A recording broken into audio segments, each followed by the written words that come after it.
हमले को लेकर मोहन भागवत का एक स्टेटमेंट भी सामने आया। दरअसल वो इस बात का जिक्र करें कि देश शक्तिशाली दिखाने का समय आ चुका है। लड़ाई धर्म और अधर्म के बीच की है, नियत खराब तो आंख फोड़ देनी चाहिए, इस बात को कहते हुए यहां पर संघ प्रमुख आपला समाज एक करणं, कारण आता जी लढाई चालू आहे ना ती पंथ संप्रदायांची लढाई नाही आहे। पंथ संप्रदायांचा आधार आहे, लढाई आहे धर्माची अधर्माची आहे। म्हणून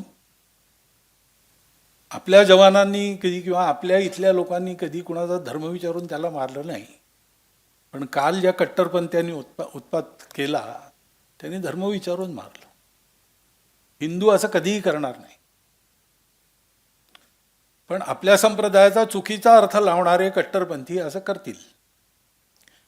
म्हणून देश बलवान पाहिजे। आपल्या मनात दुःख आहे, सगळ्यांचंच अंतःकरण जड आहे, सगळ्या परिवारजनांच्या दुःखात आपण सहभागी आहोत, पण आमच्या मनात क्रोधही आहे आणि तो असला पाहिजे। कारण असुरांचं निर्दालन जर व्हायचं असेल तर अष्टादश भुजांची ती शक्ती ती असलीच पाहिजे।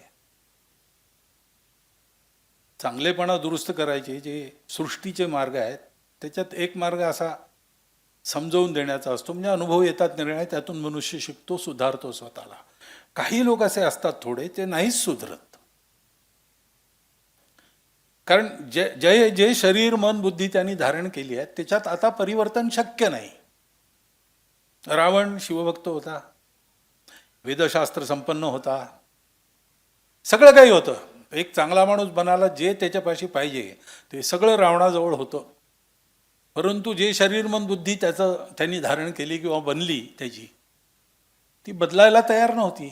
दुसरा उपायच नव्हता। रावण जोपर्यंत हा देह सोडत नाही आणि दुसरा जन्म घेत नाही तोपर्यंत तो सुधारणार नाही।